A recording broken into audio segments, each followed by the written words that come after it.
Gravação iniciada, presidente. Ok, Fabiana, obrigado. Bom dia a todos. Vamos dar início à sessão de julgamento do período da manhã do dia 11 de março de 2021, da segunda turma ordinária da quarta Câmara da segunda sessão do CARF. Participarão dessa sessão de julgamento os conselheiros Luiz Henrique Dias Lima, Gregório Heckmann Júnior, Francisco Ibiapino Luz, Renata Torati Cassini, Rafael Mazer de Oliveira Ramos, Márcio Augusto Sequef Salem, Ana Cláudia Borges de Oliveira e Dene Medeiros da Silveira. A nossa pauta do dia de hoje, do período da manhã, ela começa no item 348 da pauta.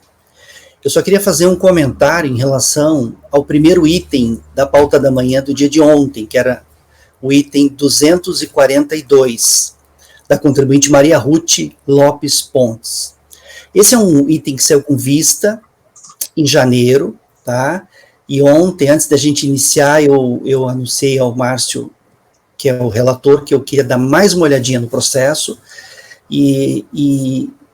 mas eu não disse na sessão que seria vista de mesa, como os outros processos que serão vista de mesa.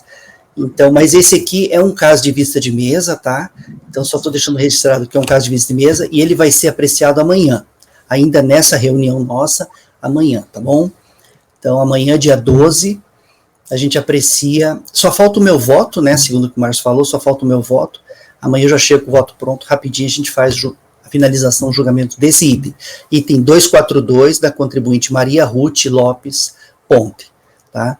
Agora vamos, então, dar início à nossa pauta da manhã do dia de hoje, do dia 11. A pauta começa no item 348. 348. O contribuinte é Eugênio Del Lupo e o relator é o conselheiro Luiz. Nós vamos fazer o seguinte, colegas, nós vamos...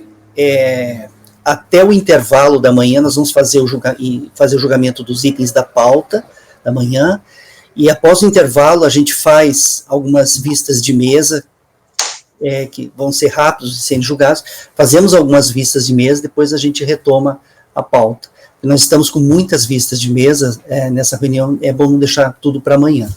Então fazemos uma parte agora de manhã, depois do intervalo, e o restante amanhã tem. À tarde também podemos fazer algumas vistas de mesa. Mas vamos então agora fazer o item 348 da pauta. Só um detalhe, nós não teremos sustentação oral nem acompanhamento de processo nessa sessão de julgamento do período da manhã. Então tá, colegas, item 348 da pauta do contribuinte Eugênio Del Pupo, eu falei Lupo, eu acho, né? Eugênio Del Pupo, item 348, de relatoria do conselheiro Luiz. Luiz, pode iniciar, então.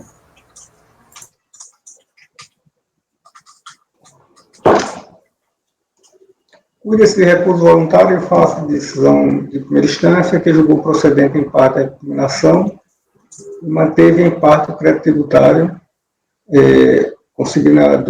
constituído em 2 de setembro de 2008,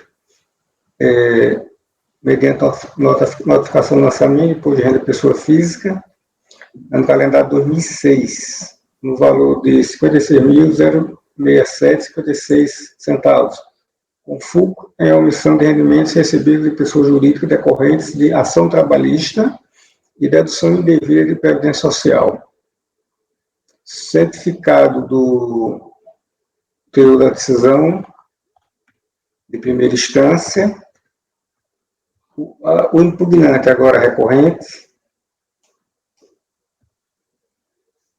interpôs recurso voluntário em 13 de junho de 2012, reclamando em apertada síntese, erro na base de cálculo do imposto de renda, comprovação do imposto de renda recolhido, natureza indenizatória da verba assistencial e dedução das despesas necessárias com a ação judicial. Eu passo ao voto. Eu resgato, na sequência aqui, o relatório da decisão recorrida, que faz a contestação da lei, que eu vou declinar da leitura, porque todos os conselheiros estão lendo e o contribuinte já conhece o seu inteiro teor. Destacando que no julgamento de primeira instância, a DRJ excluiu dos rendimentos tributáveis a quantia de R$ 30.868,54, ao argumento de que se referem a verbas não tributáveis, reduzindo, portanto, a omissão apurada pela autoridade fiscal para R$ 43.022,45 e manter o lançamento em face das demais infrações tipificadas pela autoridade fiscal. Em sede de recurso voluntário, o recorrente enfrenta ponto a ponto a parte remanescente do lançamento. Pois bem, da omissão de rendimentos, a autoridade lançadora apurou omissão de rendimentos na ordem de R$ 73.890,99, que foi reduzida pela DRJ para R$ 43.022,45, uma vez que entendeu que R$ 30.868,54 correspondem a verbas não tributáveis, conforme já relatado. Nessa configuração, a DRJ pugnou que o recorrente recebeu rendimentos tributáveis da indústria de bebidas Antártica do Sudeste, no SA, no valor de R$ 322.786,64, enquanto que o recorrente afirma que fez jus à cota parte líquida de R$ 279.764,19. Da análise da certidão emitida pela Justiça do Trabalho, a folha 17, conclui que ao recorrente foi disponibilizado de fato o valor bruto de R$ 353.655,18, correspondente ao valor líquido de R$ 279.764,09, efetivamente a ele repassado, somado ao imposto de renda retido na fonte, R$ 58.909,62, a ser recolhido pela reclamada. E a Previdência Oficial, o INSS, no total de R$ 71.381,83, relativa à parcela do empregado e cota patronal, né? E patronal, relativa à parcela do empregado e patronal, cujo ônus de recolhimento foi atribuído à reclamada. Foi exatamente assim que, acertadamente, calculou a DRJ, retificando, por consequência, o valor bruto para R$ 322.786,64. Todavia, na declaração de ajuste anual relativa ao ano calendário 2006, o recorrente declarou a quantia líquida de R$ 279.764,19 e, ao mesmo tempo dela, deduziu o imposto de renda de R$ 58.909,62 e Previdência Oficial de R$ 70.381,83, o que implica, na prática, em duplicidade de deduções a referidas verbas, tendo visto que essas do valor bruto já foram deduzidas, conforme denuncia a certidão emitida pela Justiça do Trabalho. Na verdade, deveria o recorrente ter declarado o valor bruto a ele disponibilizado na reclamatória trabalhista, consubstanciado no somatório dos valores discriminados da certidão, na certidão de folha 17, e daquele deduzir o imposto de renda e a Previdência Social. Todavia, não fez, e assim caracterizou duplicidade de dedução. Destaque, considerando-se que a DJ já procedeu ao devido ajuste da omissão de rendimentos, reduzindo ao patamar de R$ 43.022,45, nenhum reparo merece a decisão recorrida nesse capítulo. Do valor total da execução, da inserção de verbas não recebidas pelos substituídos, da dedução de verbas indenizatórias, da verba assistencial, da natureza indenizatória, da dedução de despesas necessárias com a ação judicial, do cálculo do imposto devido. Desse texto, que está bastante longo, né, o contribuinte alega, em linhas gerais, que há inclusão no montante bruto de valores não recebidos pelos substituídos, quais sejam pagamento perito e contador e recebimentos honorários advocatícios. Não houve dedução de todas as parcelas indenizáveis, que a indenização do desconto assistencial não foram computadas nos cálculos realizados pela Delegacia da Receita Federal, e não houve dedução integral das despesas com a ação judicial e, por conseguinte, a apuração equivocada da renda tributável. Se não, vejamos. Acerca de tais questionamentos, a despeito da irresignação do recorrente, a decisão recorrida ao julgar a impugnação os abordou adequadamente, conforme esse excerto de voto condutor abaixo, transcrito essencial. Aí aqui eu transcrevo uma tela do acordo anexado, no qual são discriminadas todas as verbas. Como se vê, o acordo homologado discrimina verba por verba, inclusive seus valores: indenização de desconto assistencial, indenização de aviso prévio, FGTS, multa fundiária, diferenças salariais, despesas contábeis periciais, honorários, verbas assistenciais, totalizando R$7 milhões, e informa as deduções de imposto de contribuição previdenciária e de imposto de renda, apurando um valor global de R$ 9.753.393,63. Observando que essa contribuição previdenciária e esse imposto de renda eram de ônus da reclamada para recolhimento. Por isso que entrou assim no total apurado, e desse total apurado incluir essas verbas que não foram, disponíveis, cujo ônus de pagamento, de recolhimento foi conferida a reclamada, a empresa reclamada. Entretanto, nem todos os valores pagos em decorrência do acordo foram revertidos a favor dos trabalhadores. Só destacando que esses valores aqui não são assim diretos, não são do contribuinte especificamente. Os valores deles estão aqui dentro. Mas isso aqui foi uma demanda coletiva, né? Trata-se de uma ação coletiva, e que abrangeu um grupo determinado de trabalhadores. Aí, aqui está o voto vencedor, aliás, o voto condutor da DJ, no qual explica que as verbas, todo o procedimento, esclarece com bastante clareza, e nesse merece destaque desse voto condutor, que a DJ afirma que não são tributáveis, devendo ser excluídas da base de cálculo as indenizações pagas ao notificado a título de aviso prévio indentizado, indenização do FGTS multa de 40%, ou seja, daquele valor do montante que o contribuinte recebeu, que é uma parcela daquele total que eu acabei de reportar, foram excluídas essas parcelas individualizadas, né? Aí, a verba paga a título de indenização de desconto assistencial e juros não pode ser excluída do valor total, pois o notificado não apresentou documentos que comprove que a trata de verbas enquadradas como rendimentos isentos ou não tributáveis, pois, conforme já tratado assim, a simples denominação de indenização não determina se a verba é tributável ou não. Dessa forma, conforme demonstrado abaixo, serão excluídos do total recebido na ação judicial os pagamentos efetuados a título de aviso prévio, FGTS e multa. Portanto, considera-se como rendimento bruto o valor de 7 milhões. Esse valor é o valor total que foi rateado, né, na ação judicial. Bom, aí aqui eu tenho as contas aí que a DJ fez, inclusive com a exclusão aqui do valor total de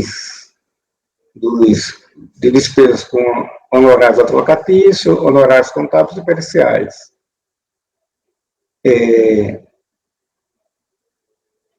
Prosseguindo aqui, pronto, aqui aparece aí na conta final que a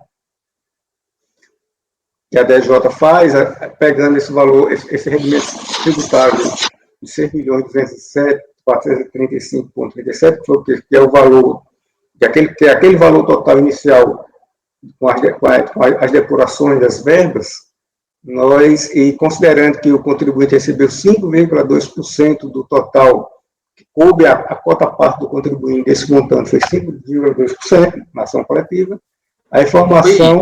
E desculpa, posso te interromper? Pode, sim. Francisco caiu. Eu não sei até que ponto ele perdeu, se ele está acompanhando o voto na plataforma dele. Voltou. Era bom ratificar com ele se ele está acompanhando, até para não ter nenhum prejuízo no julgamento dele. Não, eu acompanhei, eu perdi só o áudio, quer dizer, eu caí, mas acompanhei a leitura e li toda a minuta. Então eu tenho condições de votar. Então, como eu estou teu livro, Francisco, está nessa minuta aí, então você não perdeu nada. Agora, eu vou só destacar que, Márcio, fique à vontade para me interromper, porque eu estou num notebook só, então eu não estou vendo a tela, tá? Eu não estou vendo vocês, eu estou vendo o texto. Então, qualquer anormalidade, por favor, me indiquem para poder... Eu não estou vendo quem é que está, quem não está. Mas voltando aqui... Eu só queria interromper, aqui começou a ficar muito instável. Eu não sei, lembra da sessão passada, que no quarto dia da reunião também começou a ter problemas na sala do Zoom? Pode ser esse endereço, né? Pode ser esse endereço, mas a minha leitura ficou contínua ou foi interrompida? Foi sendo quebrada? Contínua. Para mim foi contínua, não deu problema nenhum. Tá perfeito. Para mim foi contínua também. E para você, Márcio? Você quebrou? Agora eu estou vendo vocês entrando e saindo. Eu vou sair, tá, da plataforma e vou voltar. Agora, no meu caso aqui, eu acho que não foi o Zoom, acho que foi questão de internet local mesmo, que eu botei o modem aqui e funcionou. E porque na hora também caiu todo mundo. Tá estranho, porque o Fran tá falando e eu não tô vendo ele se mexer. A boca não tá mexendo, então tá esquisito. Eu tô sem acesso ao OVPN. Eu mandei Tá vendo a banana na mão? Agora eu tô. Sim. Eu mandei um WhatsApp agora para vocês todos na turma, mas eu tô com acesso ao VPN. Tô esperando o Josimir para me atender. Ele tá atendendo alguém. Achei até que fosse o seu mesmo problema, Fábio, mas eu vi que não, seu acesso é outro, no JITS.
Desculpa essa interrupção.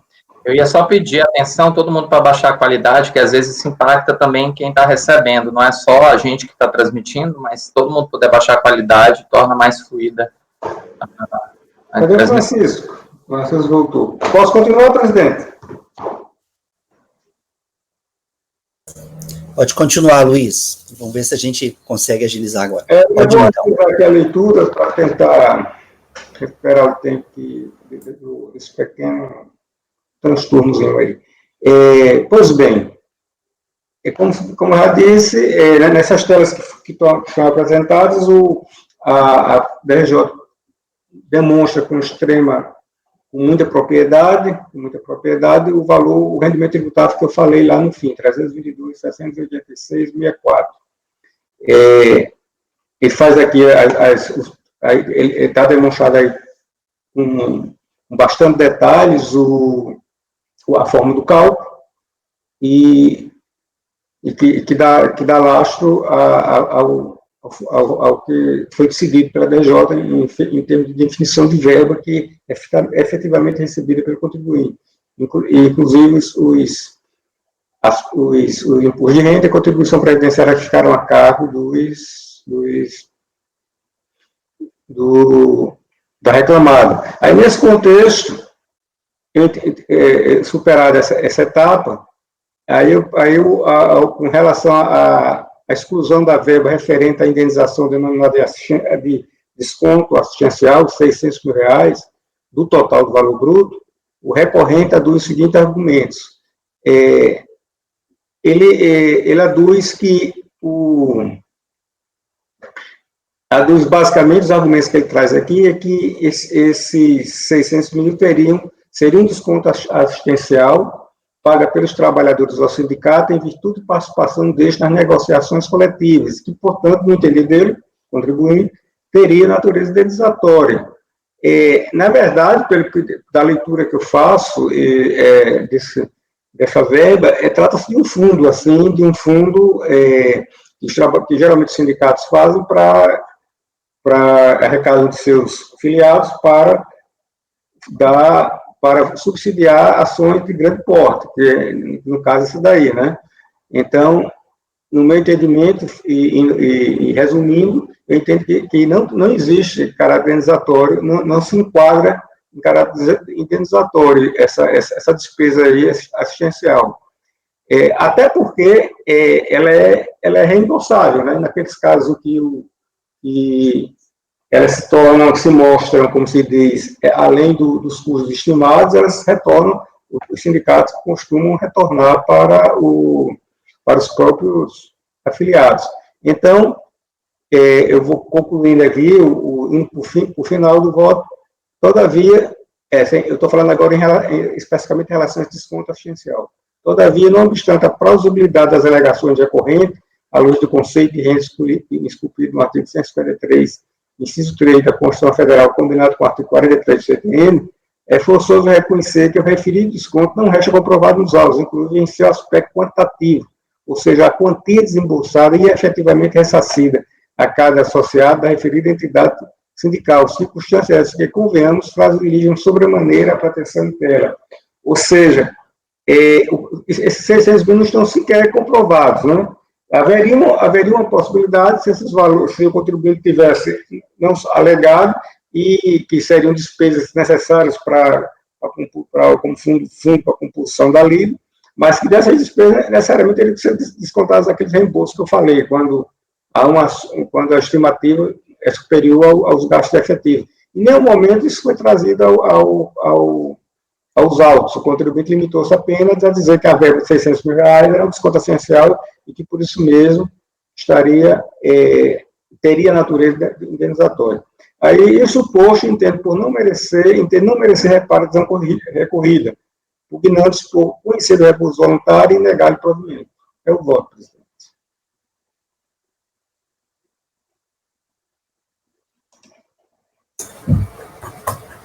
Ok, Luiz.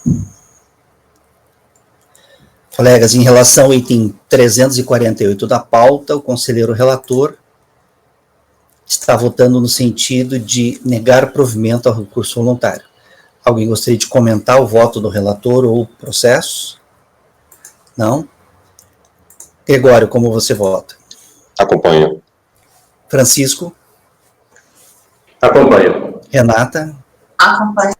Rafael? Eu acompanho. Márcio? Acompanho. Ana? Acompanho.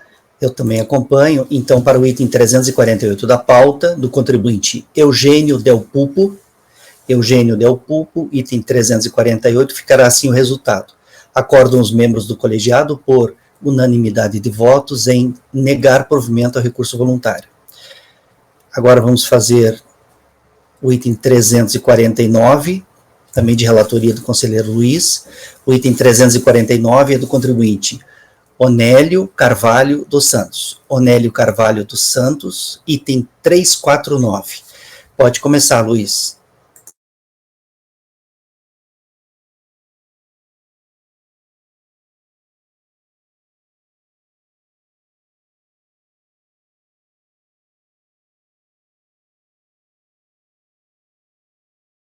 Está sem volume, Luiz.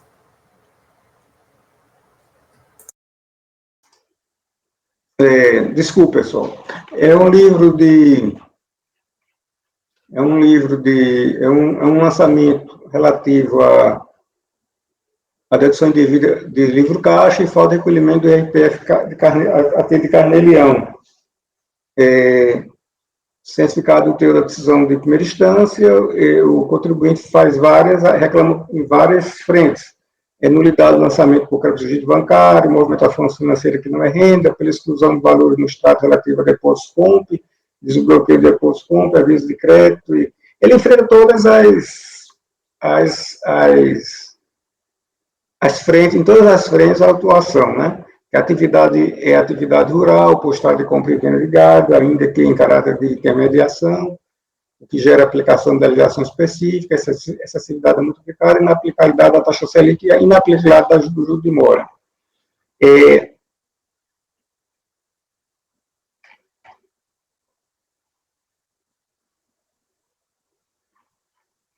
Aqui eu trago o relatório fiscal, o relatório da ação recorrida, que é bastante amplo, como vocês veem.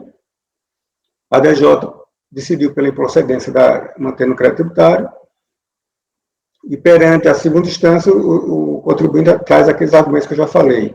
Aí, de plano, assim, verifica-se que as alegações aduzidas pela corrente não enfrentam as infrações tipificadas no lançamento, que se referem à glosa das despesas do livro caixa e falta de recolhimento do RPF a título de Carnê-Leão. Ou seja, o contribuinte trouxe argumentos que, no meu entender, eles não enfrentam exatamente o cerne das infrações que foram tipificadas, a ele atribuídas. Foi exatamente a glosa a dedução indevida de livro caixa, a falta de recolhimento do RPF devido a Carnê-Leão. Ele traz outras situações que, quando eu estava lendo, quando a gente lê assim o recurso voluntário, pensa que trata-se de movimentação bancária, de atividade rural, mas a gente falou-se aqui de dedução de livro caixa, então, e falta de recolhimento Carnê-Leão. Portanto, a linha de defesa do recorrente não se coaduna com as infrações consignadas na auto-infração, e que em nenhum momento tratou de atividade rural, nem das demais matérias aduzidas no recurso voluntário, observando por relevante que sequer foi informada a atividade rural na declaração de ajuste anual, ou seja, na declaração de ajuste ele não declarou nem isso, a atividade rural, né? Então, como é que o livro caixa a infração poderia abranger isso? E se observar que o recorrente não apresentou o livro caixa de escrituração obrigatória, nem tampouco os respectivos documentos comprobatórios das receitas, regime de caixa e das despesas efetivamente ocorridas no calendário, seja a autoridade lançadora, seja no curso desse contencioso fiscal, tendo apresentado, todavia, livre diário e livre razão, que dizem respeito a pessoas jurídicas e não a pessoas físicas, observando ainda que não há previsão na legislação tributária de substituição do livro caixa por tais livros. O contribuinte fez, no recurso voluntário, ele pede essa comutação. É relevante destacar que as despesas que o recorrente poderia escriturar em livro caixa, enquanto profissional liberal veterinário, são as despesas de custeio pagas, necessárias à percepção da receita e à manutenção da fonte pagadora, verba gratia, aluguel do consultório, remuneração paga a terceiros, desde que com vínculo empregatício, e os encargos de trabalhistas previdenciários, material de consumo do consultório, tais como material de limpeza para o consultório, material de consumo, etc. Tudo de acordo com a inteligência do artigo 75, do artigo 75 do RI 99, vigente à época dos fatos. Assim, recibos referentes à aquisição de animais, juntamente com os casos de sua conta corrente, demonstrando a emissão de cheque em face de tais aquisições, não guardam nenhuma relação com o despeito de custeio necessário à percepção da receita e à manutenção da fonte produtora como veterinário. Outro sim, não resta comprovado, mediante documentos hábeis e idôneos, que o recorrente incorreu, quando atuando como intermediador, em despesas passíveis de serem consideradas como de custeios pagas, necessárias à percepção da receita e à manutenção da fonte produtora.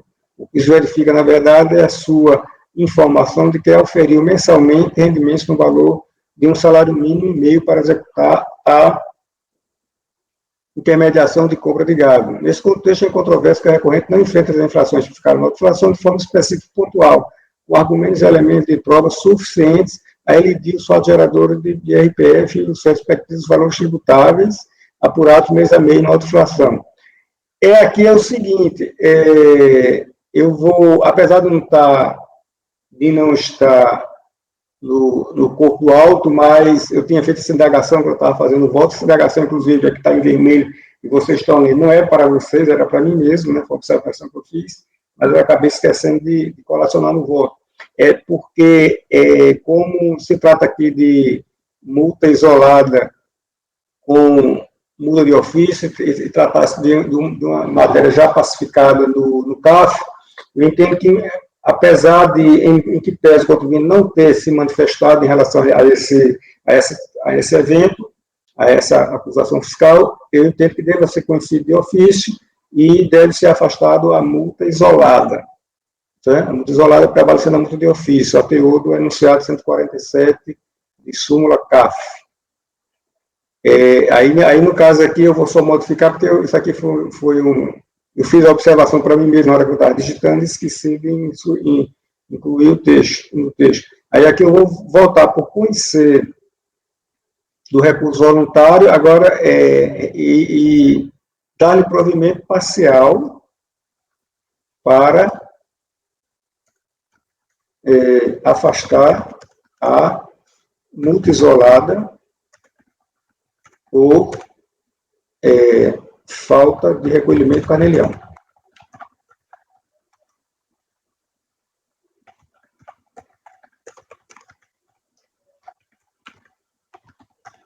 Como voto, presidente. Ok, mas ele não alega isso, né? Não, isso aqui eu estou trazendo de ofício, é aquela discussão que a gente teve ontem, né? Mas daí aí o provimento não é parcial, Luiz. Daí você nega provimento ao recurso, mas de ofício... Perfeito, obrigado pela... Eu só queria acrescentar só um ponto. Eu realmente mudei minha percepção em relação a isso com o que a Renata falou, é provimento parcial, ainda que pela via oblíqua do de ofício. É minha forma de entender, mas isso é só uma questão de redação. Eu daria provimento parcial, porque o desejo realmente foi atendido, só que por uma outra via, não a via do recurso, mas foi atendido, parcialmente. Eu também entendo como você, porque quando a gente dá algum tipo de provimento, ainda que de ofício, aí já é um refrão antigo meu, né? Eu já falei várias vezes isso. Quando a gente dá algum provimento, ainda que de ofício, tipo de decadência, como a gente reconhece frequentemente, e esses tipos assim, de matérias que estão simuladas pelo STF, pelo CAF, ou seja, a gente está dando algum tipo de provimento ao contribuinte, né? Ainda que de ofício, mas a gente está dando algum tipo de provimento. Isso aí, é tanto que nos meus votos eu sempre coloco isso, para dar provimento ao recurso parcial, apesar que eu entendo que o fato de ser de ofício, não descaracteriza o provimento que a gente está dando. Não descaracteriza, a gente está dando algum tipo de provimento ao contribuinte. Eu vou deixar essa redação do Márcio, só entendendo, aí você vê como é que você faz. Eu não vou por parcial, tá? Vou colocar negar provimento ao recurso e de ofício reconhecer a... É porque fica estranho, né? Você está dando provimento e ao mesmo tempo está dando um provimento, ainda que de ofício. Nos casos que eu tenho usado lá na conclusão, eu tenho colocado negar provimento, mas reconhecer de ofício a decadência, por exemplo. Eu tenho usado mais ou menos esses termos, essas expressões. Agora, Luiz, sobre esse caso aí, eu sei que a gente tem que evitar discussão desnecessária, mas essa eu acho que é o que eu vou puxar agora, acho que ela é pertinente, até em função de um processo que está em vista de mesa, sobre o mesmo tema, né? Uhum. Eu estava analisando, refletindo sobre o caso. Existem umas situações que tem parecer da Procuradoria determinando para a unidade lá, aquele caso das multas, né, concomitância de multa, não essa multa aí, mas da contribuição previdenciária ali no caso da multa de 75 e aquela outra multa lá, aplicada a benéfica, né, retroatividade, né. Então tem parecer da Procuradoria determinando que a unidade aplique aquilo no pagamento. Outra coisa que me fez refletir sobre o assunto é que eu fiz inclusive aquela resolução de ontem foi um caso desses. Tem uma determinação do Supremo para não se pautar processos que tratem, cuja discussão envolva imposto de renda sobre juros de mora. Acho que todos lembram dessa situação, né? Eu tinha 6 processos tratando disso. Aí eu fiz os despachos e, realmente, 4 ficaram sobrestados, mais 2 voltaram, porque o contribuinte não tinha alegado na impugnação. Então, no recurso ele trouxe essa alegação, mas na impugnação ele não tinha questionado a incidência do imposto de renda sobre juros de mora. E, olha, tinha uma decisão do Supremo para não pautar. E o CAF disse, olha, paute. Se não foi questionado, você paute. Então, juntando as duas coisas, e eu tenho votado, inclusive, assim também, né? Tem muitas situações que eu tenho de ofício, eu tinha reconhecido essa multa. Mas eu já estou pensando em mudar meu pensamento em relação a isso. Eu estive analisando em relação a esse caso, que a gente julgou ontem, eu lembrei que foi uma situação dessa. Ontem eu olhei no despacho, eu vi, olha, tá lá, não teve a impugnação, tem uma determinação do Supremo para não pautar, eu pedi o sobrestamento e vi a decisão do CAF, olha, não, paute normalmente, porque se não teve, embora tenha a decisão do Supremo, se não teve impugnação, você não vai julgar. Então, nessa situação, se é vista assim, esse caso da multa, só porque tem a súmula, só porque tem o enunciado de súmula do CAF, me parece que também não seria o caso de reconhecer de ofício. Eu vou concordar com o Francisco. Eu acho que era interessante abrir essa discussão, porque a gente já resolveria aquele problema daquele voto de ontem, quando ele entrar já foi discutido, que já trataria os dois agora. É bem coerente isso que o Francisco está falando, senão a gente cai numa contradição grande. De um lado pauta e do outro reconhece de ofício. Uma coisa que não pode, né? Se eu estou pautando porque o contribuinte não trata, e como é que eu vou reconhecer de ofício? Se eu reconheço, eu não poderia pautar. E nesse caso ainda foi até mais, em função até de decisão do Supremo, não foi não só o que enunciado. Porque o enunciado do CAF é um entendimento do CAF. Então eu começo a refletir o seguinte, olha, se é o entendimento do CAF, é o que está sendo julgado no CAF. Então, no caso de decadência, é uma situação diferente, porque é um crédito que ele não existiu, realmente. Ele foi indevidamente constituído, né? Agora, nesse caso, eu tô com o entendimento, mudar meu entendimento em relação a isso daí. Olha só, mas a gente está falando da multa, né? Se a multa é vinculante, se a multa é vinculante para toda a administração tributária. Se ela é vinculante para toda a administração tributária, alcança a Receita, alcança a autoridade lançadora. Ela não poderia ter lançado, ter feito a acumulação. Tá? É diferente, é por isso que eu falei ontem da hierarquia entre as... que para nós não existe hierarquia entre os enunciados e súmula, entre aqueles que não são vinculantes e aqueles que são... Basta que o CAF tenha um funcionamento já cravado sobre a matéria. Nesse aspecto aqui, essa súmula ela é vinculante. E como ela é vinculante, ela tem hierarquia, sim, para os outros, para o resto da administração tributária. Então, se o CAF está dizendo que isso aqui, os efeitos da CISPRAE para toda a administração tributária, evidentemente que quando foi feito o lançamento, talvez não existisse a súmula ainda, o enunciado ainda, né?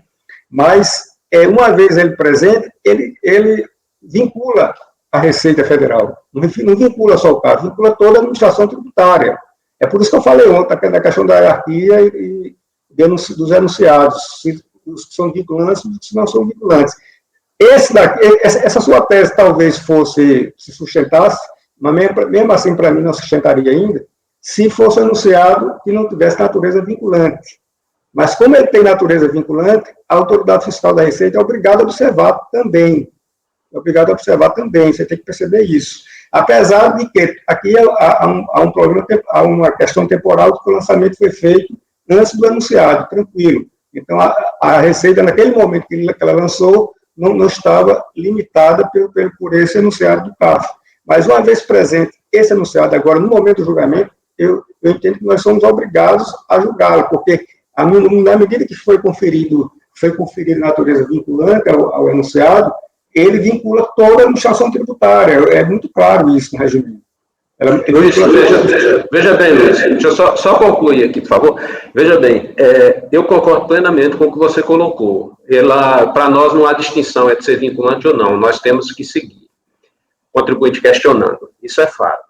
E que o enunciado vinculante, ele vincula a Receita. Agora, eu estou refletindo, e não me parece, no meu entendimento, não está muito tranquilo, é o sentido, o fato da Receita não poder lançar, ainda que quando ela lançou já tivesse a multa, a súmula vinculante, né? Tivesse ou não tivesse, mas o fato dela lançar, o fato da súmula impedir ela lançar e ela lançar, e o contribuinte não questionar,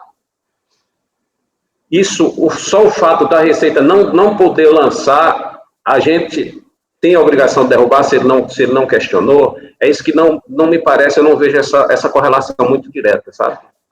Mas é entendimento, né? É entendimento, então vamos votar. Eu acho que é bom votar, gente, porque senão isso aí dá pano com um seminário, assim, de... eu levantei a questão porque é justamente um processo que a gente tem para... Não, foi relevante, foi bastante relevante. E aí eu acho que a gente já vai julgar ele hoje, não tem mais discussão. O que definir para esse já definiu para o outro. Né? Foi bastante é um processo, inclusive, de minha relatoria. A sua orientação foi bastante oportuna, porque exatamente esse meu entendimento, quando eu for votar aquele seu processo, eu vou seguir esse entendimento. Mas vamos votar, presidente? Vamos sim. Colegas, para o item 342 da pauta, o conselheiro relator está negando provimento ao recurso voluntário, mas de ofício está cancelando a multa isolada por não recolhimento do carnê-leão, nos termos da súmula CARF 147. Esse é o voto do conselheiro Luiz. Gregório, como que você vota? Acompanho. Relator. Francisco? Eu vou divergir em relação ao reconhecimento de ofício da multa aí. Ok. Renata, como vota? Acompanho. Relator. Rafael, como vota? Relator. E Márcio? Relator. Eu Ana? vou acompanhar o Francisco. E eu também acompanho a divergência.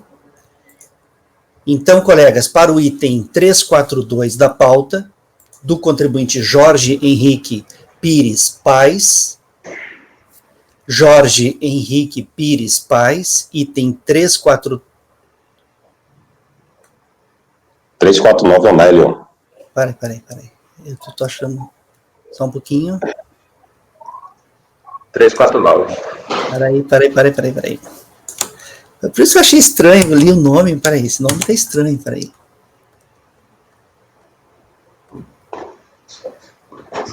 Eu dei uma clicada sem querer aqui, a pauta subiu, aí eu já fui no item errado, peraí. Tá certo. Perdão, colega. 349. Então, colegas, para o item 349 da pauta, do contribuinte Onélio Carvalho dos Santos, item 349, o contribuinte Onélio Carvalho dos Santos, ficará assim o resultado. Acordam os membros do colegiado, por maioria de votos, em negar provimento ao recurso voluntário, porém, cancelando-se de ofício a multa isolada por não recolhimento do carnê-leão, referente ao ano calendário de 2004, é 2004, né, Luiz? 2004, presidente. Nos termos da súmula CARF 147. Ponto. Vencidos os conselheiros Francisco, Ana e Dene, que apenas votaram por negar provimento ao recurso voluntário.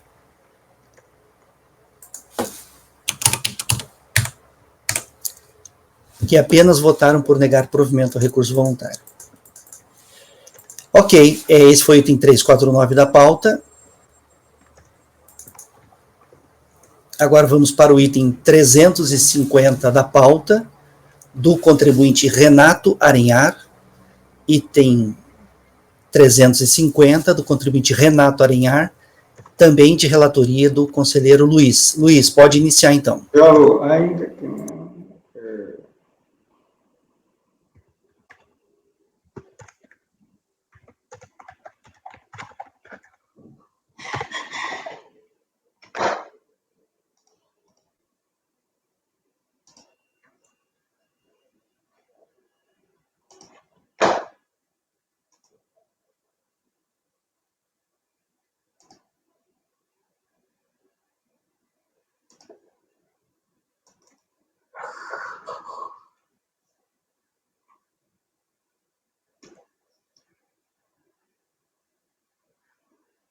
Bom, esse processo aqui trata-se de acréscimo patrimonial descoberto. O contribuinte alega o advento da decadência, ilegalidade da sujeição passiva, falta de materialidade da documentação anexada como prova, e falta de manifestação da autoridade julgadora de primeiro grau de rendimentos e disponibilidades a serem considerados como origem. Aqui eu colaciono o relatório da ação recorrida, e que, onde é apresentado, inclusive, o contribuinte impugnou, e no julgamento da impugnação, a DJ julgou-a improcedente. Perante a segunda instância, o recorrente aduziu aqueles argumentos que eu acabei de relatar. Então, iniciando pela prejudicial decadência,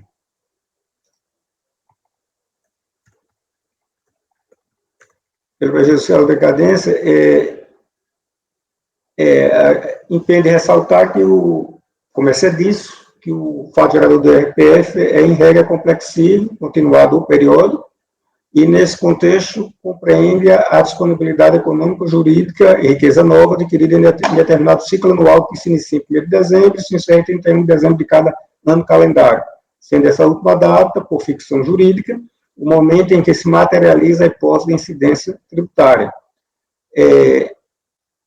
Ressalta-se que, quando afirmo que o fato gerador é, em regra, complexível, faço referência a circunstâncias em que ele assume feições instantâneas, verbo graxa, tributação exclusiva definitiva, ganho de capital, entre outros. Portanto, em determinadas situações previstas no ordenamento jurídico, o RPF também pode ser fato gerador instantâneo. É bom destacar isso porque a gente vê muito, eu já vi, inclusive, em vários julgamentos nossos, ser afirmados que ele é complexível instantâneo, mas, às vezes, em determinados tipos de regime de tributação, esses que eu citei, o imposto de renda, ele assume feições de um fato gerador instantâneo. Na espécie, tem-se que a apuração do acréscimo patrimonial descoberto ocorreu no mês de janeiro do ano calendário 2003, a partir do contexto do binômio origem-recurso, em face de dispêndios e aplicações consolidando-se como fato gerador de imposto de renda na data de 31 de 12 de 2003. Destaque, tendo em vista que o lançamento reposta ao ano calendário 2003 se aperfeiçoou em 25 de 2008, é evidente que, ainda que haja retenção de imposto de renda na fonte, como de fato é informado, não há que se falar na decadência pela regra especial do artigo 154, nem muito menos pela regra geral do 731, tendo em vista que a norma individual concreta com substância do lançamento ocorreu no lapso quinquenal do Código Tributário. Aí aqui eu queria, exatamente, não é nenhum dos dois, porque mesmo que fosse, mesmo que houvesse, e como houve recolhimento, sendo em 2003, 31 de 2003, começaria a contar do fato gerador, 4, 5, 6, 7 e 8. Então, 2008 seria, 31 de 2008 seria o limite, inclusive, pela regra mais favorável ao contribuinte. Então, não existe, não há que se falar aqui de decadência. Da ilegalidade da sujeição passiva e da falta de materialidade da documentação anexada. O contribuinte reclama que não efetuou nenhuma movimentação financeira no exterior, que não cabe a ele, e que não cabe a ele provar a inexistência de um fato sem ofício à sua existência. Em especial, enfrenta a afirmação da autoridade lançadora que lhe atribuiu a titularidade de um valor de R$50 mil, que, no seu entender, não discrimina o padrão monetário,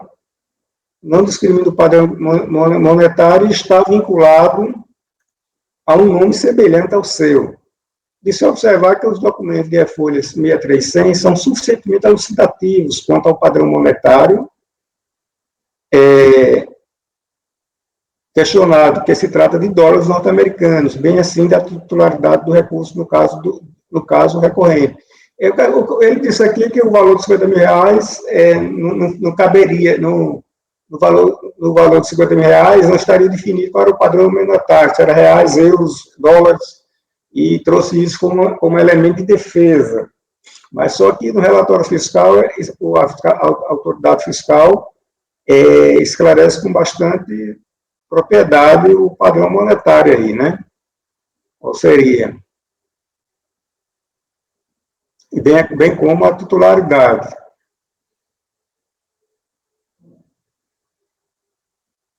A DJ também se pronunciou sobre a matéria.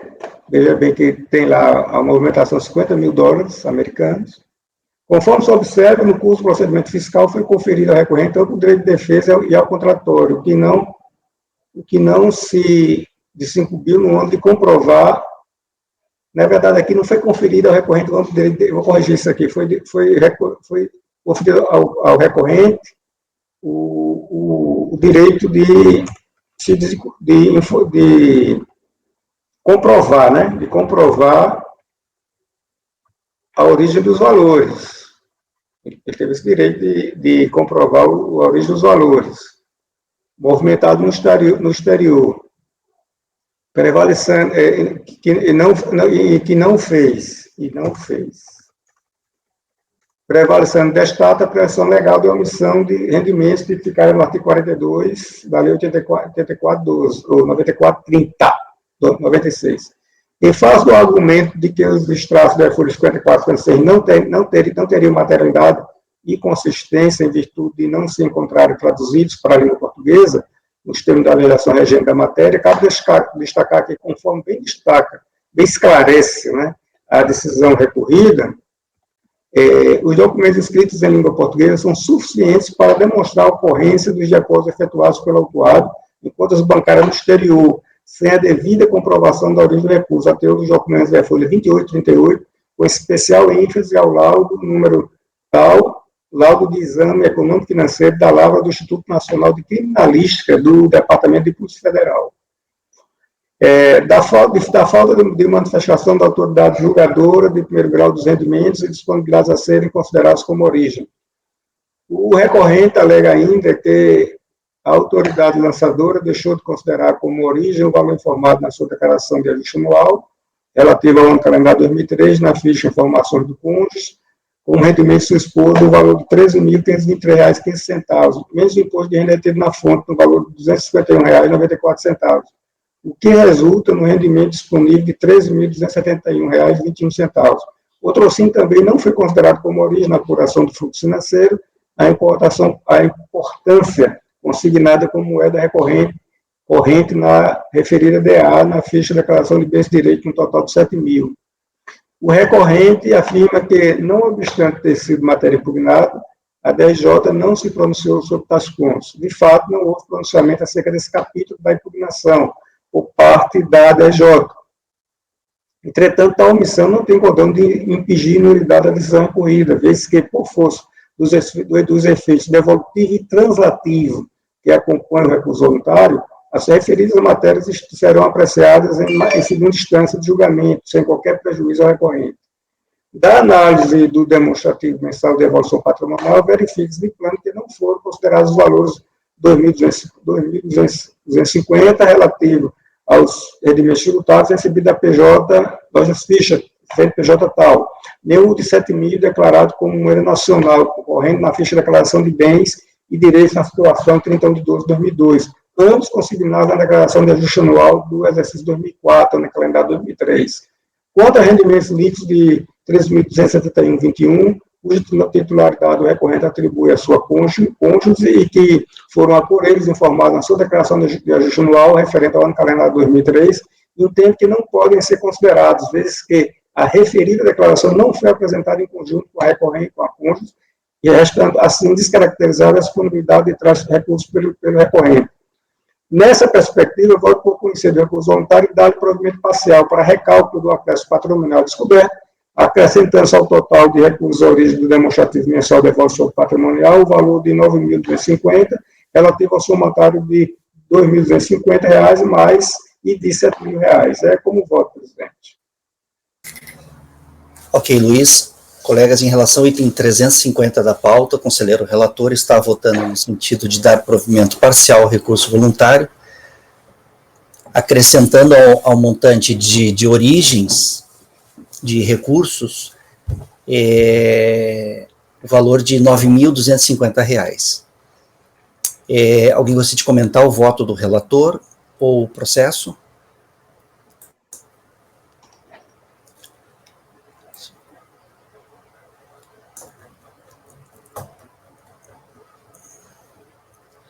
Vamos votar, então. Gregório, como que você vota?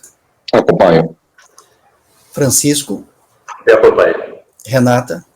Acompanho. Rafael? Eu acompanho. Márcio? Acompanho. Acompanho. Ana? Acompanho. Eu vou acompanhar o relator também. Então, para o item 350 da pauta, do contribuinte Renato Arenhar, ficará assim o resultado. Acordam os membros do colegiado, por unanimidade de votos, em dar provimento parcial ao recurso voluntário, para que o acréscimo patrimonial descoberto seja recalculado, acrescentando-se ao total dos recursos, origens, no demonstrativo mensal de evolução patrimonial, o valor de R$ 9.250, nos termos do voto do relator. Esse ficou, então, o resultado para o item 350 da pauta. Agora vamos para o item 351. Na verdade, são dois itens do mesmo contribuinte, itens 351 e 352, do contribuinte Roberto Neucamp. Roberto Neucamp, ou Neucamp, itens 351 e 352. É de relatoria do conselheiro Francisco. Você vai fazer na ordem, Francisco?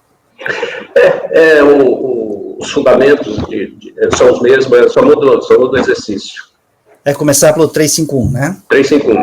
Até então, colegas, ok, colegas, item 351 da pauta. Pode começar, Francisco.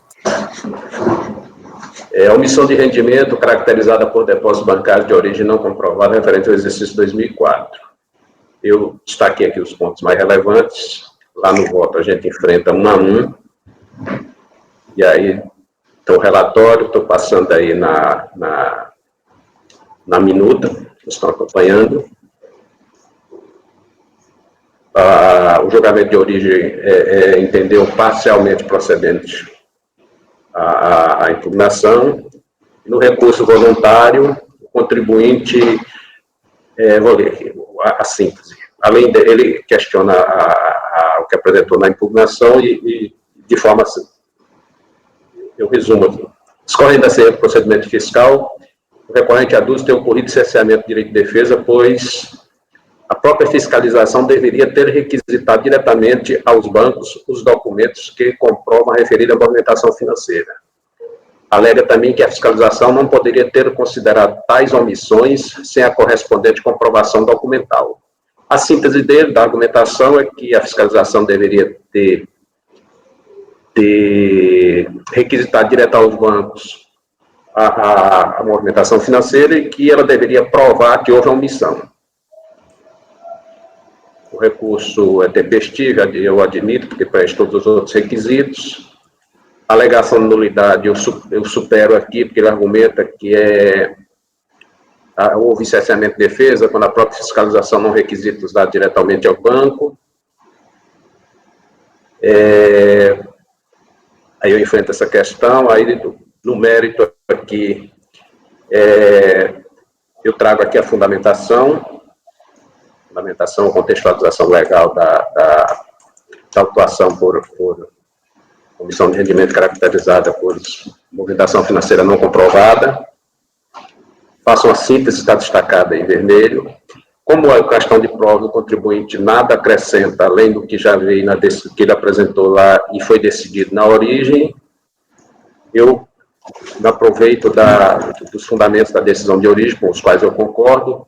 Nessa parte inicial aí, que não está destacado, o julgador de origem, ele trata da legislação, dos fundamentos, da contextualização, e aí aqui, ele já destaca, eu vou ler essa parte, está destacada em vermelho, e analisa-se a seguir a documentação apresentada e a alegação da defesa quanto à origem dos depósitos questionados. Aí ele vai mostrando tópicos.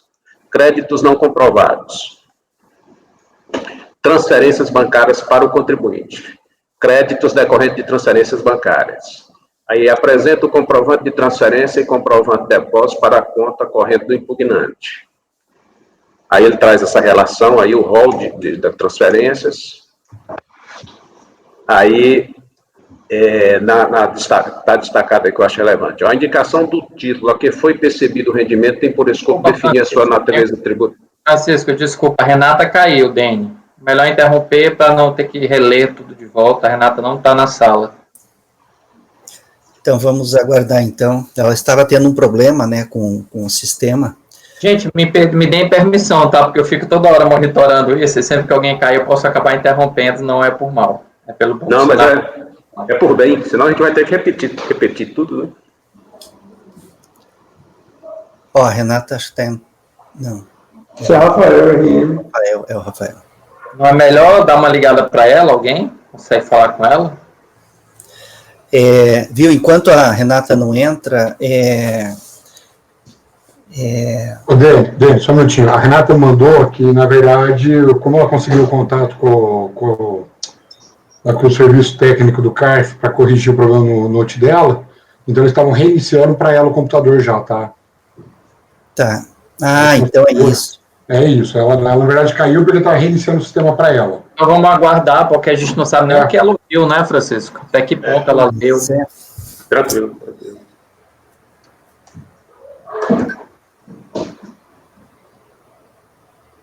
3 minutinhos, então, Dene, por enquanto. Dar uma voltinha, tomar uma água, um café. Tem que... enquanto a Renata não volta, a gente não pode fazer nada, né? Tem que esperar um pouquinho, né?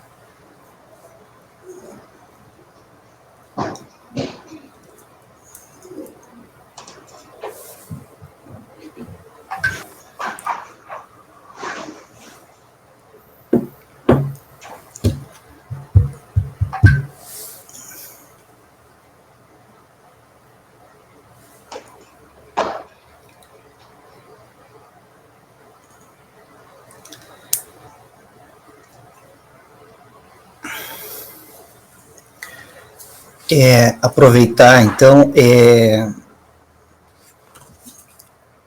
Fabiana, você está aí? Sim, presidente. Não sei se o Fábio da COSUP ou a Poliana já falaram com você que a gente vai ter uma alteração de horário amanhã. Não sei se falaram. Falaram?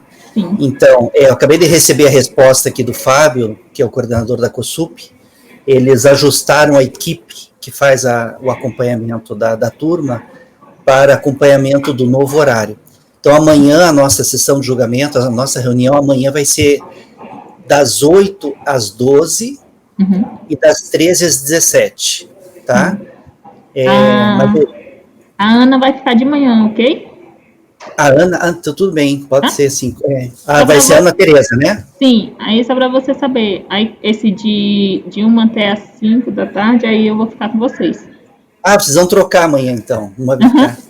Então, perfeito. Tá bom? Então, amanhã fica a Ana. Então, tá. Beleza, então. É só isso. Obrigada por me informar. De nada, então. Então, tá, colegas. Estão sabendo agora que amanhã a reunião foi toda alterada. E essas alterações, assim, elas precisam ser todas formalizadas no CARF, tem que ser comunicado aos setores competentes, tem que ser ajustadas equipes que fazem acompanhamento, não é algo que a gente decide só nós aqui, né? Tem que ter existe toda uma burocracia para trás para fazer essa alteração, mas deu certo, a equipe lá da COSUP atendeu a solicitação, então tá tudo certo. Renato voltou, né? Tá todo mundo aí agora? Márcio, você agora só.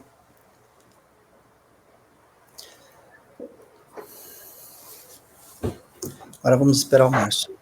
Perdão, gente, mas infelizmente essas coisas... Renata, você conseguiu baixar o arquivo? Qual é? Eu li, é o 351. Então, eu estava sem acesso. Agora Eu estava sem acesso. Agora que o... É o 351, porque enquanto o Márcio volta, aí eu... Tá.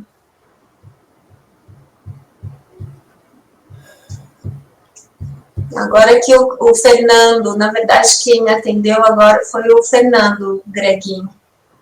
O José Milton não... Pronto, de volta, foi só encher uma água. Tá, o Márcio voltou, vamos começar, vamos continuar, aliás. Francisco, pode dar seguimento, então. Acho que Renata, vai ter que iniciar, né, Renata? Você pegou do início, Renata? Não, né? Na verdade, eu te confesso que não peguei, Fran, porque eu estava eu estava fora com o Fernando, ele me atendendo para me colocar de volta no circuito. Então, não, eu faço, quando você abrir o arquivo, eu faço uma síntese. Tá, pode ir fazendo que eu já estou aqui abrindo. Pronto, beleza. 351, omissão de rendimento caracterizada por depósito bancário de origem não comprovada, exercício 2004. Tá. Tal como fizemos nos outros votos, nós destacamos aqui o que entendemos relevante para a compreensão do grupo. A decisão de origem entendeu parcialmente procedente, a impugnação, e no recurso voluntário ele nada acrescenta além do que já trouxe.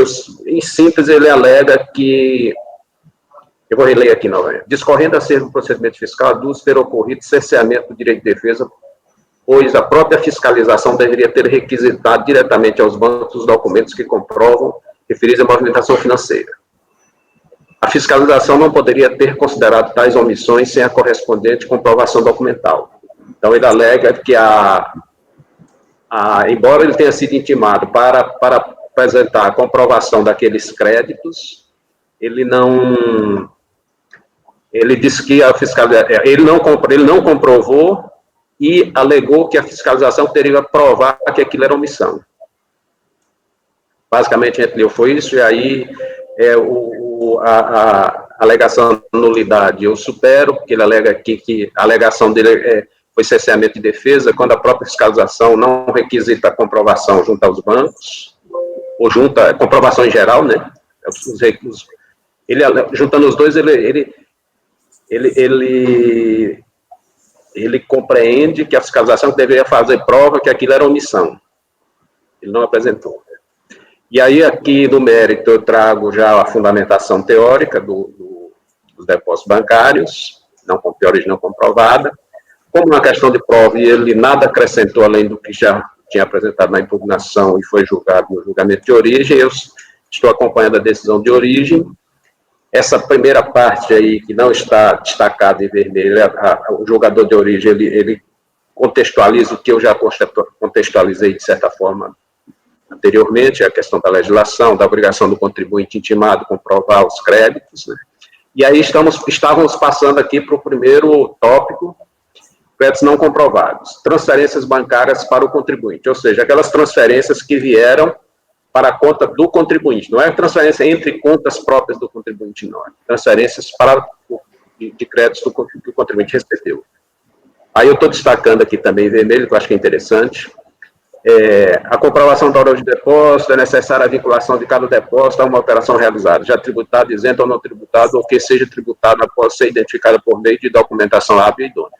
A indicação do título a que foi percebido o rendimento tem por escopo definir sua natureza tributária e, por consequência, o adequado tratamento tributário aplicado à norma específica, além de possibilitar a verificação da espontânea oferta da renda à tributação, se for o caso.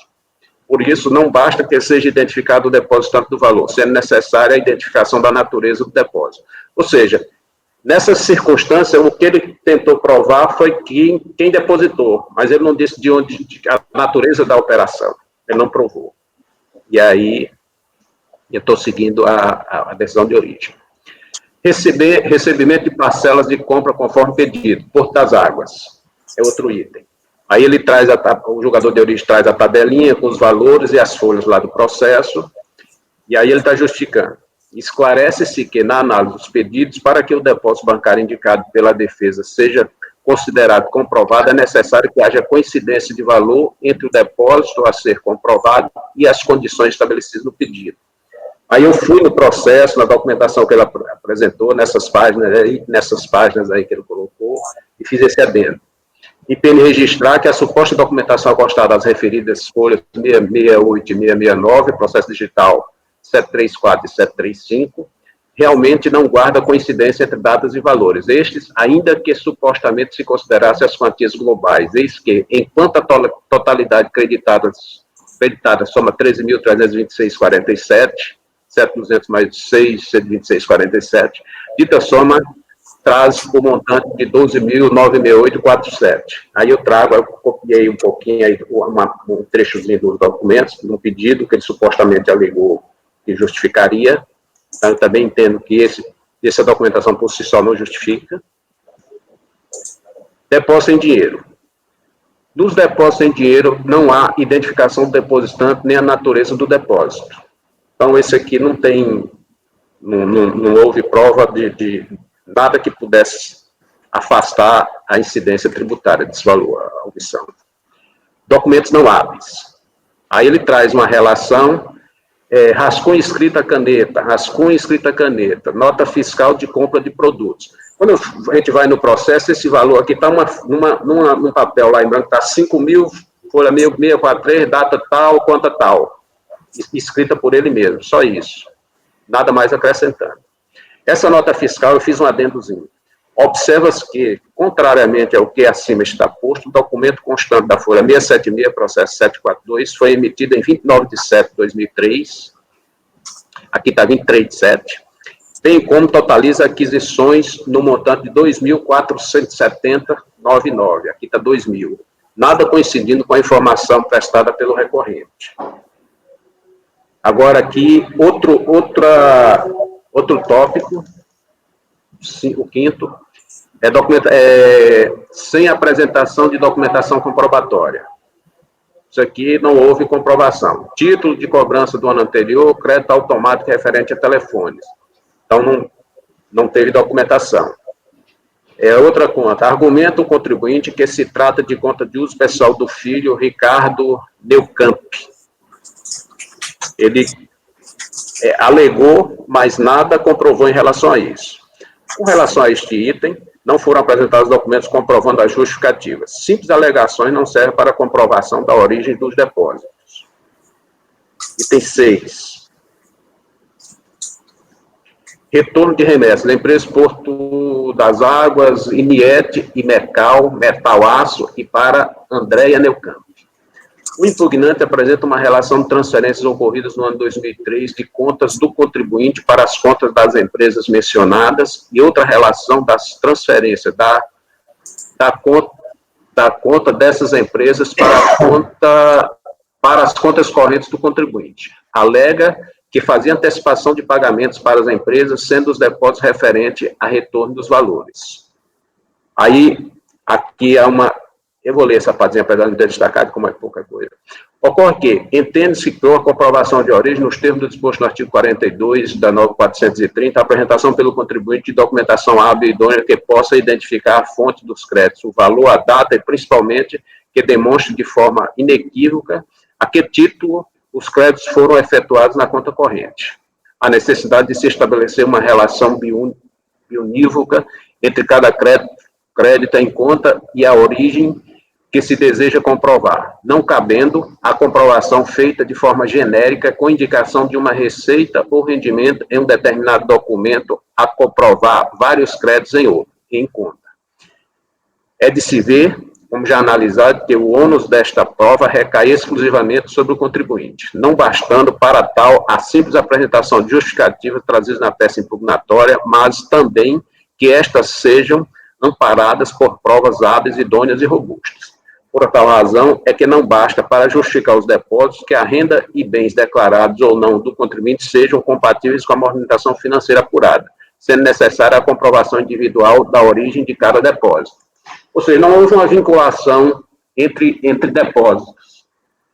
Ele mandou essa relação e, supostamente, entendendo que isso comprovava. Que o julgador de origem entendeu que não, eu também acompanho a decisão de origem.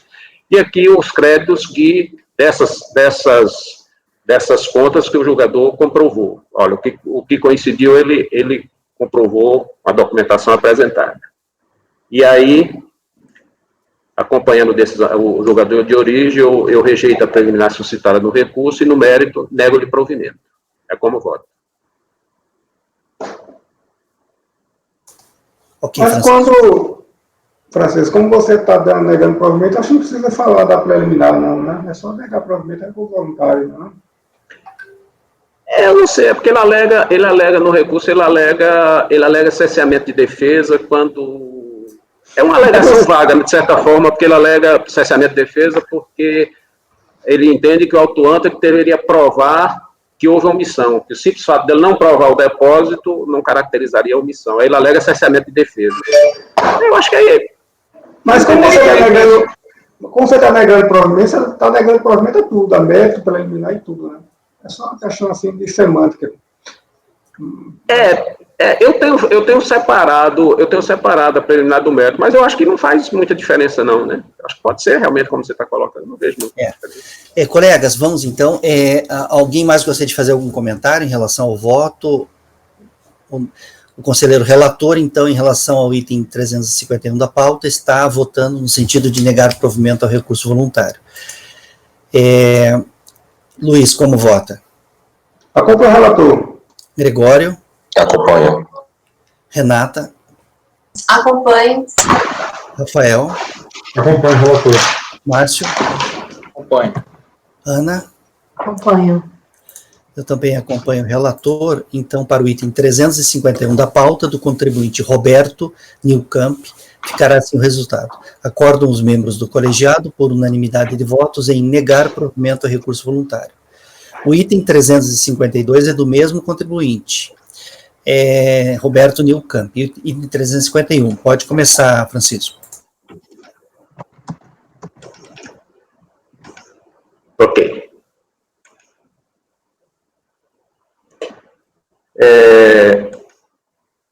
Situação semelhante, mudando apenas o exercício, que é 2003, né? E esse recurso, aí a gente vem aqui, já na julgamento de primeira instância, eu vou ler aqui o dispositivo do acordo. Preliminar de tempestividade. Comprovado nos autos que a impugnação foi apresentada fora do prazo legal, rejeita-se a preliminar de tempestividade suscitada, ficando prejudicada a apreciação do mérito. Aí no recurso, ele alega, o atraso na entrega foi motivado por informação equivocada da própria repartição fiscal, nada provando a respeito. Aí, discorrendo acerca da tempestividade, aduz que referido prazo deverá ser contado da data de anexação do AR ao processo, e não daquela em que a intimação foi recebida. Aí eu admito ele para analisar só essa preliminar de tempestividade, e lá aqui na minuta eu destaco contextualizo a tempestividade da impugnação, né, o contexto legal, e aí destaco aqui em vermelho. Consta nos autos que a autuação foi enviada por via postal para o domicílio tributário eleito pelo contribuinte, com recebimento datado de 7/12/2007, sexta-feira, conforme aviso de recebimento do processo digital folha 779. Logo, o início da contagem do prazo à hora questionada ocorreu no dia 10/12/2007, segunda-feira, restando seu termo em 8/1/2008, terça-feira. Contudo, mencionada a impugnação somente foi apresentada no dia 10/1/2008, revelando-se notoriamente extemporânea. Processo digital folha 780. E aí eu ainda destaco aqui, na sequência, que não houve feriados, nesse interregno aí não houve feriados que alongasse esse prazo. E aí, trago a contextualização da impugnação intempestiva e concluo não conhecendo do recurso interposto. É como voto.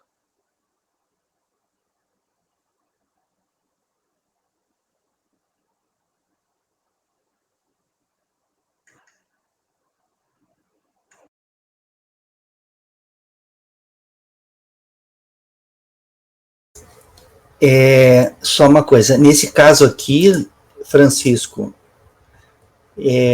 a impugnação foi intempestiva. O recurso foi tempestivo e a impugnação intempestiva. Aí eu conheci do recurso só para analisar a alegação de tempestividade da impugnação, que ele trouxe no recurso. Mas o recurso... Foi tempestivo. Tempestivo, né? A impugnação foi intempestiva. A DRJ na verdade, ela jogou improcedente, mas não conheceu, na verdade, é intempestivo. A decisão de primeira instância. Aí o recurso foi tempestivo, mas ele trouxe a alegação de tempestividade da impugnação. Aí eu analisei os argumentos de tempestividade da argumentação. E confirmei a decisão de origem. Então, na conclusão do seu voto, vai ficar, conhece parcialmente, conhecendo apenas a alegação de tempestividade, e nega provimento, né? Isso? Exato. Então, colegas, em relação ao... Eu até tenho dúvida sobre essa expressão aí, até puxar agora, porque serve para os outros, que aí a gente como disciplina, para fazer sempre da mesma forma. Eu tenho colocado espacialmente lá na admissibilidade para analisar apenas a matéria, a preliminar de tempestividade da impugnação. Agora, eu analiso... no final, eu tenho dúvida se a gente conhece parcialmente ou se não conhece. Eu conheci só para analisar isso aí. Não sei que tecnicamente, como seria ficaria melhor. Veja, a DRJ não conheceu por intempestividade, né? Na verdade, a DRJ reconheceu a intempestividade, mas ela colocou, negou provimento. Mas eu estou colocando isso porque serve para outros, né? Independente do que... É uma intempestividade lá da impugnação, né? Então, tá. Renato e Luiz, que são mais... Tá, não, mas é uma questão tranquila, acho que não dá para a gente precisar gastar uma meia hora discutindo isso. Colegas, então, em relação ao item 352 da pauta, o conselheiro relator está conhecendo parcialmente do recurso voluntário, conhecendo apenas da alegação de tempestividade,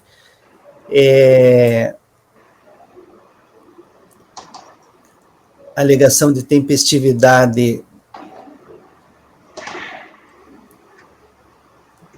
da impugnação, né? E nessa parte conhecida está negando o provimento. Porque aqui, se você desse provimento, o que você ia fazer? Você ia devolver o processo para a DRJ julgar a impugnação. Né? Exato. Não ia fazer mais nada aqui. A única coisa que você poderia conhecer é isso mesmo, né? Você não pode conhecer. E ele traz um recurso completo, né? Ele não alega só isso, né? Não. Ele trata de outras questões, né? Então tá. Alguém gostaria de comentar o processo ou voto? Não? Luiz, como você vota? Voto. Gregório? Acompanho. Renata? Acompanho. Rafael? Eu acompanho o relator. Márcio? Acompanho. Ana? Acompanho. Eu também acompanho o relator. Então, para o item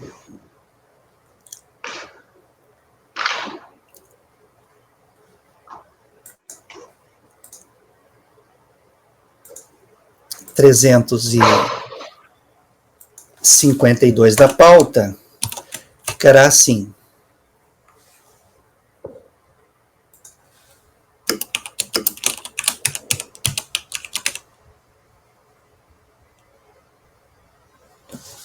Acordam o item 352 do contribuinte Roberto Nelcamp. Acordam os membros do colegiado, por unanimidade de votos, em conhecer parcialmente do recurso voluntário, conhecendo-se apenas da alegação de tempestividade da impugnação e, nessa parte conhecida do recurso, negar-lhe provimento. Esse foi o item 352. Agora vamos para o item 353 da pauta. Contribuinte José Roberto Nogueira.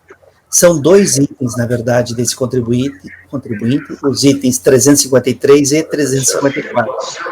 Ô, Dani, eu queria dar mais uma olhada nesses itens, eu estive dando uma olhada neles para a gente não ter nenhuma intercorrência que nem a gente teve ontem, eu queria dar mais uma olhada neles. A gente pode pular para os próximos? Pode sim. Tá, eu estou bem atrapalhada aqui por causa da história de eu ter ficado sem acesso, eu estou colocando eles na pasta, tá? Tá, então a gente vai segurar então agora, não vai fazer agora o 353 e 354.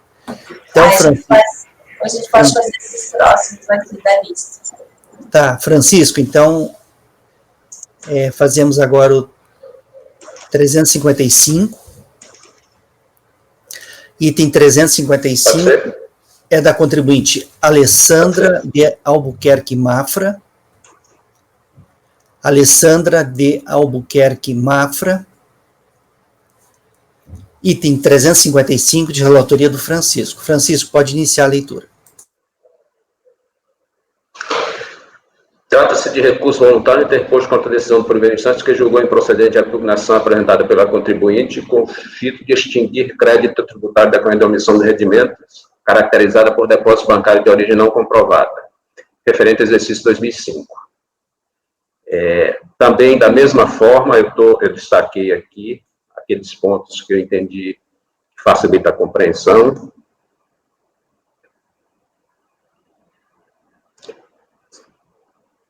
Já que essa parte do relatório foram consideradas aquelas deduções lá de 80 mil, valores individuais ali, 12 mil. Aí eu vou direto no recurso, porque esse voto ele é bem sucinto. Olha aqui o que é que ela sintetiza no recurso. Inicialmente, discorre acerca da autuação e do julgamento da impugnação. Alega nulidade da autuação, falta suposta quebra de sigilo bancário sem autorização judicial, e traz jurisprudência. Ou seja, o contexto todo, ela se insurge basicamente caracterizando quebra de sigilo bancário. E aí eu trago aqui o voto, eu admito, conheço, por preencher os requisitos. Quanto à nulidade suscitada, eu refuto, porque é justamente que ela alega quebra de sigilo bancário sem autorização judicial. É uma questão superada, já de entendimento do grupo.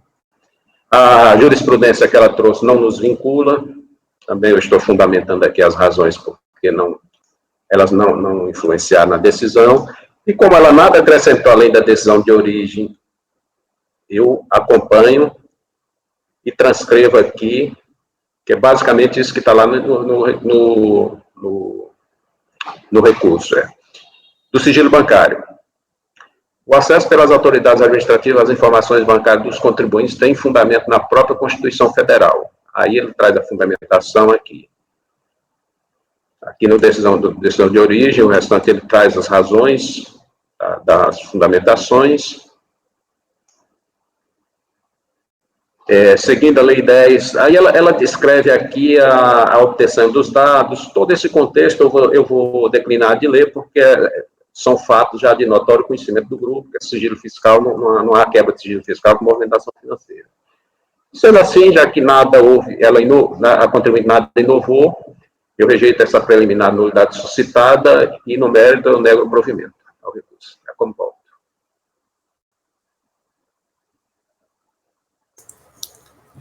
Ok, Francisco, colegas, em relação ao item 355 da pauta, o conselheiro relator está votando no sentido de negar provimento ao recurso voluntário. Alguém gostaria de comentar o voto do relator ou o processo?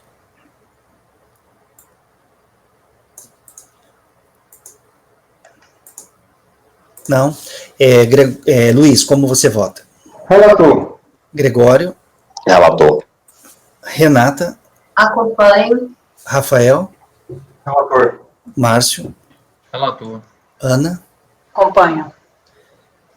Então, colegas, para o item 355 da pauta, item 355 da pauta, da contribuinte Alessandra de Albuquerque Mafra, ficará assim o resultado. Acordam os membros do colegiado, por unanimidade de votos, em negar provimento ao recurso voluntário. Vamos agora ao item 356 da pauta, do contribuinte José Mário Castão. José Mário Castão, item 356 da pauta. Também de relatoria do Francisco. Pode começar, Francisco.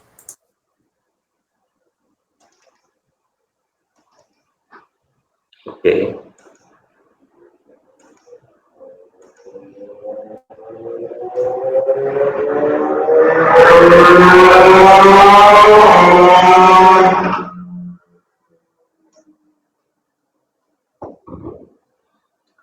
Que trata de omissão de rendimento também, exercícios 2003 e 2004. Eu destaquei alguns pontos aqui do relatório, porque vai melhorar a compreensão do todo lá no voto. O lançamento de ofício decorreu do procedimento de verificação do cumprimento das obrigações tributárias pelo contribuinte, tendo sido constatada a omissão de rendimentos do trabalho sem vínculo empregatício recebido de pessoa jurídica, omissão de rendimento recebido a título de resgate de contribuição de previdência privada, omissão de rendimento caracterizado por depósito bancário de origem não comprovada e omissão de rendimento caracterizada por valores recebidos de pessoas jurídicas, conforme aí tem a descrição dos fatos aqui. Estou destacando aqui também, né? Na escrituração fiscal das empresas, que o impugnante é sócio, está meio truncada a cópia do relatório, é sócio, na escrituração fiscal das empresas que o impugnante é sócio, estão demonstrados todos os lançamentos contábeis, comprovando as possíveis movimentações financeiras em nome da pessoa física, tais como compra com cartão de crédito, depósitos feitos pela pessoa jurídica em conta da pessoa física para fazer pagamento à pessoa jurídica, lucro distribuído ao sócio das empresas nos termos da legislação vigente, empréstimo de mútuo, enfim, todas as transações comerciais estão escrituradas. Não foi analisado, todas estão escrituradas, não foi analisada corretamente a contabilidade das empresas e o lançamento tributário foi efetuado em total desrespeito à legislação comercial. Isso aqui são as argumentações, a leitura está meio truncada aí por conta das acentuações, a cópia de lá. Eu só estou colocando para entender aqui, para o grupo entender, que é um contribuinte que ele participa de várias empresas e ele fez uma confusão aí entre pessoa física e pessoa jurídica. O julgador de origem entendeu parcialmente procedente a impugnação. E aí eu destaquei aqui o recurso, eu vou ler aqui para entender o todo do recurso voluntário. Inicialmente discorre acerca da autuação e do julgamento da impugnação, aduzindo que o julgador de origem não analisou toda a documentação dos autos, aduz que houve tributação eminentemente confiscatória, reporta que os fatos geradores ocorridos entre janeiro e agosto de 2002 não poderiam ter sido objeto de lançamento por ter se operado a decadência do direito que o fisco detinha de constituir o respectivo crédito tributário. A DJ deveria também ter excluído os depósitos de origem não comprovada, aí se incluindo os empréstimos e multas, como fez com lucro distribuído. 5. A escrituração fiscal das empresas do recorrente prova a movimentação financeira em nome da pessoa física e sua desconsideração fere princípios fundamentais de contabilidade. O auto de infração está eivado de vício supostamente porque os fundamentos do artigo 849 do RI, artigo 1º da MP 22 de 2002, convertido na Lei 10.541 e na Lei Complementar 105, eis que referido decreto encontra-se adstrito à lei e que a ele compete regrar assim como pela a distrita lei, que a ele compete regrar, assim como pela suposta futura declaração de inconstitucionalidade da reportada lei complementar. Ressalta que houve, na observância do desconto padrão de R$ 9.400, discorrendo acerca dos pressupostos legais em debate, a dúvida cabia ao fisco provar o nexo de causalidade entre reportados créditos bancários e os fatos ensejadores da omissão apurada. Transcreve jurisprudência. O recurso preenche os requisitos de admissibilidade dele, eu tomo conhecimento. Eu refuto essa alegação de nulidade, porque o auto de infração foi preencher todos os requisitos legais, não houve agressão à legislação, então eu supero essa alegação de nulidade do auto. Nulidade da decisão recorrida da mesma forma. As provas apostadas ao auto foram suficientes para o julgador de origem, formação ou convicção, então também acompanho. Os princípios constitucionais que ele alega supostamente terem sido agredidos, é notório que nós, julgadores do CARF, aqui não temos competência para discorrer acerca da matéria. E aí eu entro aqui na prejudicial de mérito, a alegação de prazo decadencial. Aí eu trago, como nos outros votos eu já vi, eu trago essa contextualização teórica, construção legal, da legislação, e sigo na minuta, até a parte destacada aí, essa parte destacada em vermelho, onde eu anteriormente destaco. Posta assim a questão, passo propriamente ao enfrentamento da controvérsia. O recorrente aduz que os fatos geradores ocorridos entre janeiro e agosto de 2002 não poderiam ter sido objeto de lançamento por ter se operado a decadência do direito que o fisco detinha de constituir o respectivo crédito tributário. Como fundamento, manifesta-se tratar de lançamento por homologação, com antecipação de pagamento do imposto, sem caracterização de dolo, fraude ou simulação. Nesse contexto, deveria ser considerado o prazo decadencial previsto no artigo 150, parágrafo 4º do CTN, cuja contagem terá seu termo inicial na data de ocorrência dos fatos geradores, assim considerados os meses dos depósitos contestados. Ele alega que o fato gerador ocorre no mês do depósito. Como se vê, aqui já são minhas inferências. Reportado o crédito em julgamento teve por fundamento a omissão de rendimento decorrente dos depósitos bancários no ano base de 2002, cuja origem não foi comprovada pelo recorrente.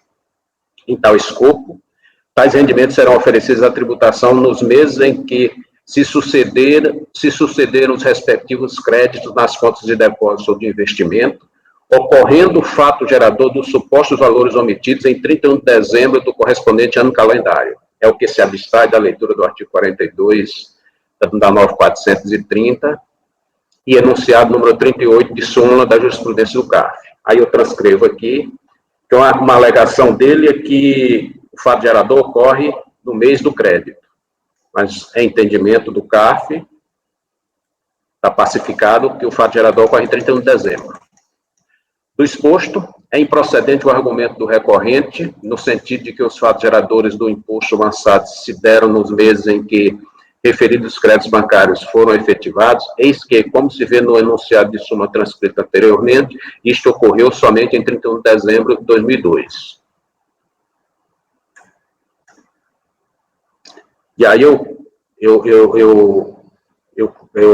discorro aqui, como visto, além de não evidenciar suposta prática de dolo, fraude ou simulação, trata-se de lançamento por homologação, cuja comprovação do antecipação de pagamento do imposto temporário consta nos autos. Portanto, aplicava a regra especial prevista no artigo 150, parágrafo 4º, operando-se o termo inicial do prazo decadencial era questionado em 31 de dezembro do respectivo ano fiscalizado, data de ocorrência do ano fiscalizado, data de ocorrência do respectivo fato gerador. Aí eu concluo. Assim entendido, a razão não está com o recorrente, pois a autuação ora contestada se aperfeiçoou nos estritos termos legais, eis que a ciência do respectivo lançamento se deu em 3 de nove de 2007, anteriormente a 31 de 12 de 2007, data de consumação da decadência pleiteada. E então, supero essa alegação de decadência.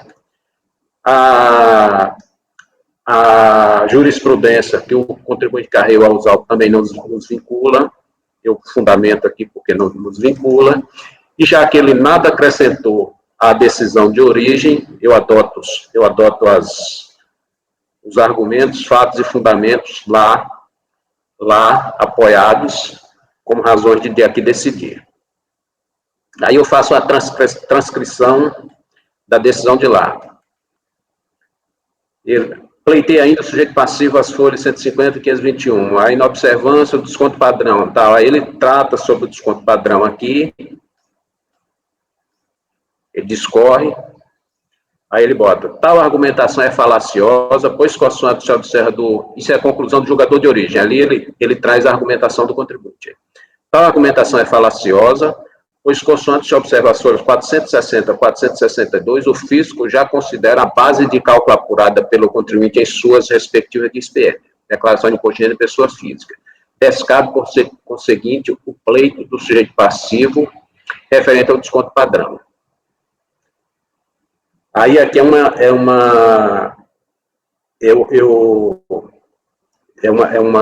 mais uma consideração que eu acrescento. Ratificando o que aí está posto, o recorrente sequer declarou no modelo simplificado que permite o desconto padrão pleiteado, tendo a fiscalização considerada as deduções pleiteadas na respectiva declaração de ajuste anual. Aí eu coloco as folhas do processo. Ele alegou que não foi considerado desconto padrão.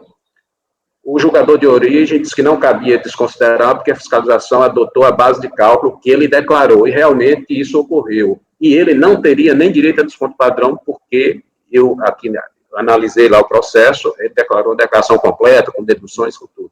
E essas deduções foram consideradas na autuação. Então, não há razão para isso. Aqui é outra alegação dele quanto à prova do fisco e do contribuinte, meios de prova, livre convicção da autoridade julgadora.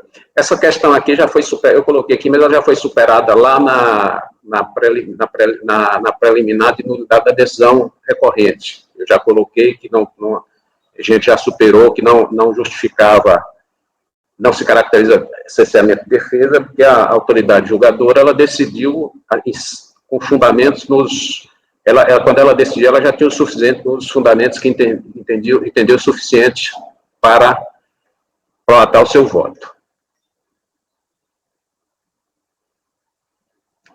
E aí? Quanto à necessidade de provas concretas, a fazenda pura do contribuinte de direito, cabe, só para ver aqui.